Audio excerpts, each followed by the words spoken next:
తల్లి గర్భము నుండి ధనము తేడవ్వడు, వెళ్ళిపోయడి నాడు వెంటరాదు. లక్షాధికారి అయిన లవణమన్నమే గాని మెరుగు బంగారంబు మింగబోడు. విత్తమార్జన చేసి విర్రవీగుటెగాని కూడబెట్టిన సొమ్ము కుడవబోడు. పొందుగా మెరుగైన భూమిలో పలబెట్టి దాన ధర్మము లేక దాచి తుదకు దొంగల కిత్తురో దొరల కౌనో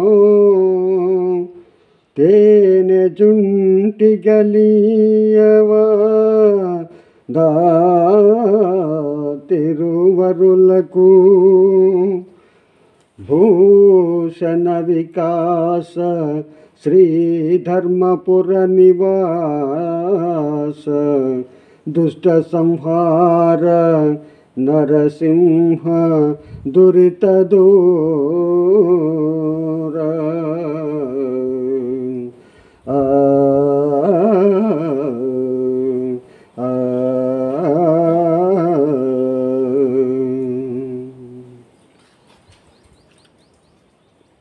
మిత్రులారా, మనము తల్లి గర్భము నుండి ధనము తెచ్చిన వాడెవ్వడునో లేడు. కనీసము బట్ట కూడా మనము తీసుకురాలేదు. అన్నీ ఇక్కడికి వచ్చిన తర్వాతనే లభించినాయి. మనము వెళ్ళిపోయేటప్పుడు ఈ దేహము విడిచి మన వెంట ఏదీ రాదు. మన సంపాదించిన డబ్బు రాదు, ఆస్తి రాదు, ఆలు బిడ్డలు, తల్లిదండ్రులు, అన్నదమ్ములు ఎవ్వరూ వెంటరారు. ఈ మాయ నాటకానికి ఎప్పుడైతే తెరపడుతుందో, వెళ్ళిపోయే టైం వస్తుందో, మనము ఆశపడినా ఇవేవి కూడా మన వెంట రాదు. ఆఖరికి మనము కట్టుకున్న కట్టుబట్ట కూడా మన వెంట రాదు. లక్షాధికారి అయిన లవణమన్నమే కాని మెరుగు బంగారము మృంగబోడు. అతనికి డబ్బుంటే ఉండొచ్చు కానీ కడుపుకు తినేది ఆ లవణమన్నమే కానీ, ఆహారమే కానీ, డబ్బు బంగారము ఏ ధనికుడు, ఏ శ్రీమంతుడు కూడా తినడు కదా. డబ్బున్నాళ్ళు లేనోళ్లకు తీసుకునేది ఒకటే ఆహారమే, ఆ లవణమన్నమే. కూడబెట్టిన సొమ్ము కొడువబోడు. ఆ సొమ్ము ఏమన్నా అతను తింటున్నాడా? ఏదీ లేదు. ఒక ఆశ మాత్రము మనిషిని బట్టి పీడిస్తుంది, ఎంతవరకైనా మనిషిని ప్రేరేపిస్తుంది. ఆ ఆశలో పడి మన వెంట ఏమీ తీసుకుపోము అన్న జ్ఞానాన్ని మరచి ఇదే శాశ్వతము, ఈ సుఖమే అని, ఇంకా డబ్బు సంపాదించాలని లేనిపోని ఆశలకు పోయి ఆ టెన్షన్తో లేని రోగాలు తెచ్చుకొని తొందరగానే టపాగట్టేస్తూ ఉంటారు. సంపాదించిన డబ్బు భూమి లోపల దాచిపెట్టి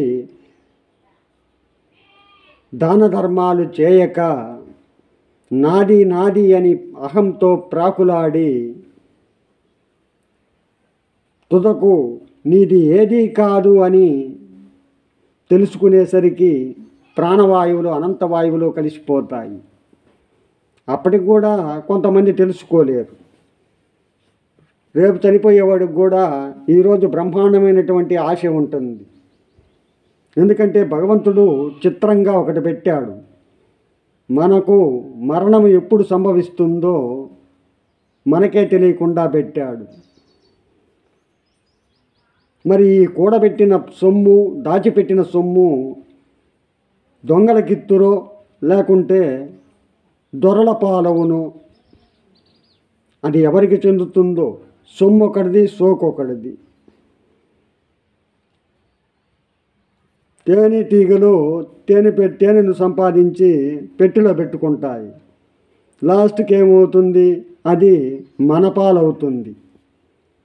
చూడంగట్టి మాపులు దాన్ని బలవంతంగా ఈగిల్ని తోలేసి ఆ తేనెను మనము తీసుకుంటాము.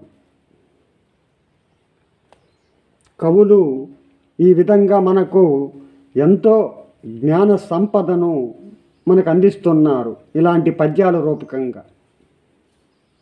ఇక నుంచైనా సర్వజనులు తెలుసుకొని ఇటువంటి జ్ఞానాన్ని పొందితే ఇంకొంతమంది అయినా ఈ ఆశలకు లోను కాకుండా సంపాదించిన సొమ్ము దాన ధర్మాలకు వినియోగిస్తారు. ఆ జ్ఞానం కలిగిన వారు కలగని వారు ఎవరు కూడా వెంట తీసుకొని పోయేది ఏదీ లేదు. కాబట్టి ఇవన్నీ ఇక్కడే వదిలేసి వెళ్ళిపోతాం. కాబట్టి మనం ఎలా వచ్చామో అలాగే వెళ్ళిపోతున్నాము. వచ్చేటప్పుడు తీసుకొచ్చింది లేదు, పోయేటప్పుడు పట్టుకెళ్ళింది లేదు. దయవుంచి ఈ సత్యాన్ని తెలుసుకోండి. ఓం నమో నారాయణాయ. ఓం నమో నారాయణాయ.